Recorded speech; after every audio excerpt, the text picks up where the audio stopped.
অত্যন্ত কঠিন একটা সময় আমরা পার হচ্ছি। এই সময়টা আমাদের জন্য একটা পরীক্ষা, সেখানে কতটা ধৈর্য ধরে আমরা এই সময়টা পার করতে পারি, নির্বাচনটা করতে পারি। এখানে বিভিন্ন শক্তি প্রধান উপদেষ্টা নিজেই বলছেন যে কোনো সময় হামলা হতে পারে। পরিষ্কার করে বলা হচ্ছে যে আমরা প্রত্যেকে আসলে যারা করবেন বলা হচ্ছে যাতে প্রস্তুত আছে যে কোনো হামলা প্রতিরোধ করতে।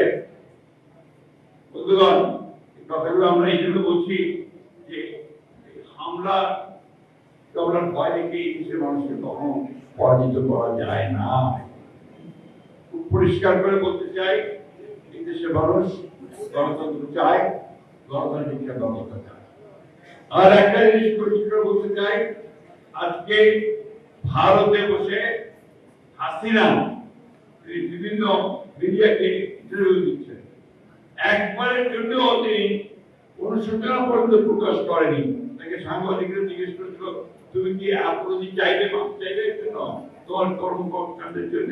চলতে না, তোমার আপরাধী চাইবে।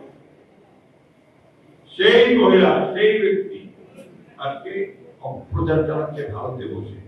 ভারত সরকারকে খুব পরিষ্কার করে আমরা বলতে চাই, হাসিনাকে আপনারা বাংলাদেশে ফেরত দিন এবং তার এখানে বাংলাদেশের আইনে যে বিচারের মুখোমুখি থাকতে হবে, সেই বিচারের মুখোমুখি করার ব্যবস্থা করিয়ে। সব সময় বাংলাদেশের বিরোধিতা করবেন না, মানুষের বিরোধিতা করবেন না, বাংলাদেশের মানুষ সেটা মেনে নেবে না। আমি শেষ করতে চাই এই কথা বলে, বন্ধুগণ, আপনারা সবাই মুক্তিযোদ্ধা, আমরা লড়াই করে যুদ্ধ করে দেশ স্বাধীন করেছেন। তো সেই জন্যই এই দেশ টিকে আছে। আজকে যে যাই করুন, কথা আপনাদের যুদ্ধই ছিল এই দেশের মূল আপনাদের প্রতিষ্ঠার মূল কথা। সুতরাং এই দেশের রক্ষা করার দায়িত্ব আপনাদের।